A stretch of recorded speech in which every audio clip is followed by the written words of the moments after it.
Hello everyone, this is Serious Trivia. Welcome back to the fourth match of our Group B gameplay here in round 1, as we have Storm End versus Kenai the Young Wolf. And both players are playing their second match here. And as we take a look at their composition, with Storm End on the green side, we have Lü Bu, Zhou Yu making his first appearance in the tournament, and Tai Shici also making his first appearance in the tournament. So we have some flying riders on Lü Bu, which I think are too expensive for what they do. Xiliang Cav is probably better in my opinion.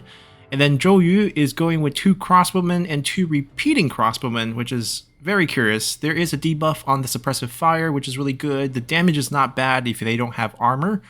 So it usually doesn't work out, in my opinion. Shorter range, even though there's not going to be a counter range option on the other side, you only get maybe 1 volley in. If you can micro them really well and flank some enemy infantry, they will do quite a number, but that's very difficult to do against human players. And then for Tai Shici, we have 4 Tiger Guard, which I think is overkill. Essentially, it's a Spear Guard with a Guard passive. 1 or 2 is probably enough. You're paying extra for it. It doesn't stack. And then you also have 2 Handmade Guard on top of that. They tend to not route as much, so I think the cost is a little bit pricey on a lot of the unit choices for Storm's End. There's better value propositions out there for pretty much all 3 generals, but the generals themselves are very strong. Zhou Yu being unbreakable as a strategist, no longer double health. Tai Shici has Hail of Arrows, and Lü Bu, of course, is super strong. To answer that, Kenai the Young Wolf is going with Zhang Liang, Lü Bu, and Xu Huang, even better generals. So Lü Bu obviously goes even. 1 unit of the Camp Crushers plus 1 unit of the Lancer Militia, not bad. We have a very interesting setup with Zhang Liang. His unique unit, Tyrant Slayers, is probably the only reason why he gets picked. Tyrant Slayers are good against generals. I think it does 4 times damage, and it's also a good cavalry unit. You can charge on generals and use the charge bonus as well. So definitely a very, very powerful unit against generals, and in the game where romance generals fight each other, having a cavalry unit that can help definitely aids the combat. And then for Xu Huang, we have 6 unit of the assault infantry. The weakness here is they don't counter cavalry, so maybe a few Z, Halibut, Qingzhou unit would have been better, but these are very good against infantry, and they would prove to be quite useful here against the range with their shield as well. So let's hop into game and see how this one actually played out. And we have a pretty normal deployment, both sides in a line across the river from each other. Let's see how things play out here. Now there's some interesting general abilities, from potential Hail of Arrows that could be played up to see if they can get some hits. Zhang Liao is mostly a supportive hero, a little bit of range block chance. That could actually help. The stacking bonus doesn't really trigger because of 15 seconds. It's quite a long time to build up. Maybe the first phase will be the only one you'll see. And then Lord of the People, if he dips below 20% health, there is a passive bonus of extra morale and armor for nearby units and generals. And that one's quite nice, but you do suffer quite a bit when you're under 8k health. Might be routing if your army is also in an army lost situation. Storm End is backing off. This is always curious. The press up against the forest and then backing away. And then going into the forest, kind of tilting the battlefield here.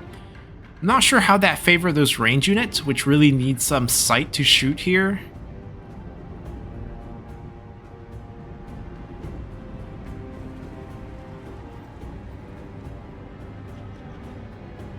I would favor the side without any range if we're going to fight in the forest. Especially more difficult to use Hail of Arrows in the forest as well. The trees could block a lot of shots. You can micro really, really well. There we have a deer.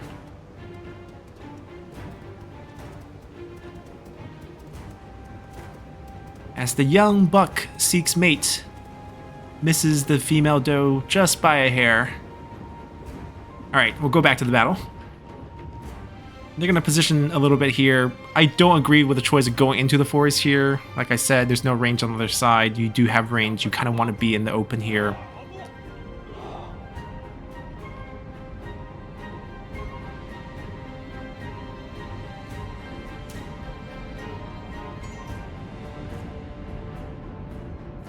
Maybe fighting in the river?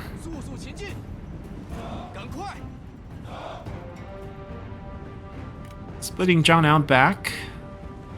A little bit of range protection could be useful, right? We're gonna get over 100% once he does activate with the shield units. It kind of close the gap with the range.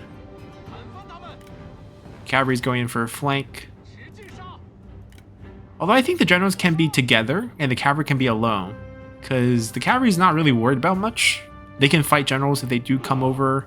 Since these are Tyrant Slayers, we're talking about, 4 times extra damage on enemy generals. Definitely very good. It's literally 4 times damage on the unit if they're in combat with general. So if we are in a mixed fight, let's say cavalry general versus cavalry and general, then the units will just have more damage, even against enemy units during that period, as long as one of them is fighting a general. So it's a very good bonus, in my opinion. Definitely a worthy reason to bring Zhang out. Oh, we have traps laid out on the ground. Interesting. It doesn't do much damage, but it slows unit. Used to do a lot of damage, but no more. Yeah, I'm not sure how these repeating crossbow... You can see the range, right? The range starts when they're in the forest. It's not really great for the unit.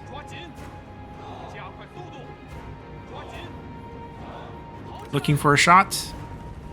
He's stacking his quickfire. If he doesn't move, he can build quite a bit of damage all the way to double and then start shooting with his bow, perhaps. We're still in that phase 1, now phase 2. You gotta move command. Just change. Oh, Hail of Arrows. This would also boost Hail of Arrow damage, I'm guessing. But not much is done there. Shot it too far. They're closing the gap. Oh, there is a gap between the infantry. Can't protect the range units. Ibu is in. They're not charging the cavalry though, and neither side's charging each other. They're just blocking each other. The Hail of Arrows, I think, hit this one a little bit, killed off a few units. Infantry closing at the same time. Good micro roll on both sides.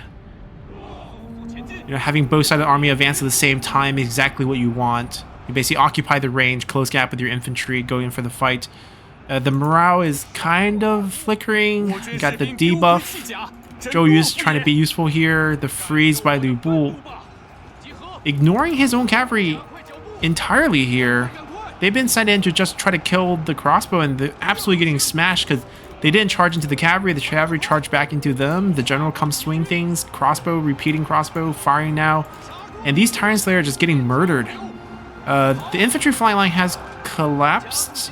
Is there a handmade guard nearby? Yes, there is. So the generals are getting good damage debuff. The generals are getting on top of the range. Definitely a waste of the Tyrant Slayers. Tyrant Slayers just did not do anything. These Slayers are just now routing. And I don't even think a few of them are going to bounce back that easily here. Tiger Guard backing up. Staying in shield wall for some reason.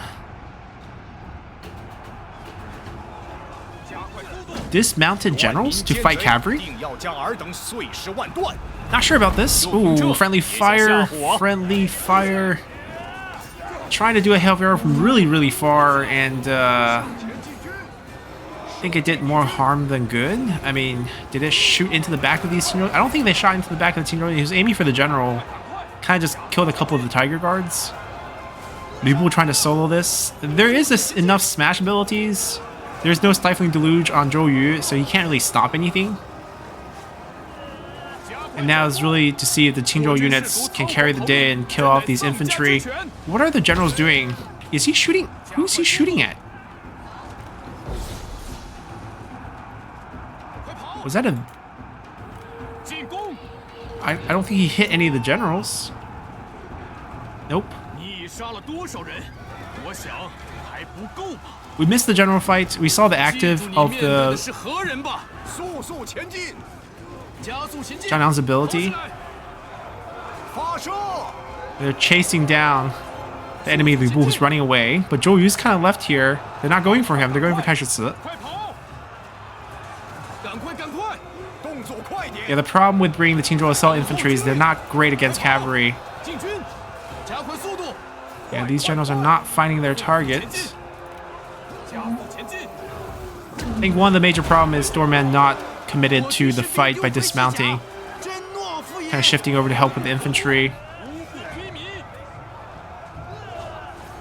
Do they still have a Tiger Guard around? Yeah, they have Tiger Guards over here, but their handmade guard is killed, and this Tiger Guard's gone. Now they're going to collapse on the final Tiger Guard here, because I think they're done. They're negative 108. They're routed. And that Tiger Guard's gone too. Yeah, in my opinion, Tiger Guards just aren't that great. And the Qingzhou Assault Unit did what they did. They killed the enemy infantry. And army loss is getting to these generals. Unbreakable here, but Taishi is gone because of the army loss. And a surrender. Wow, okay. Sure. I mean, it's a lost cause, but Lu Bu could probably do a small number there. Very interesting fight because of how it started.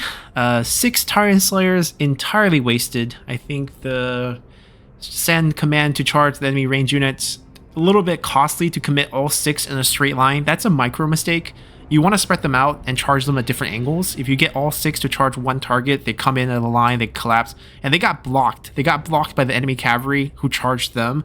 So a couple of them took damage right away. Lu Bu came over, used Dragon's Gaze, they were stuck, slam abilities on top, and they were just killed.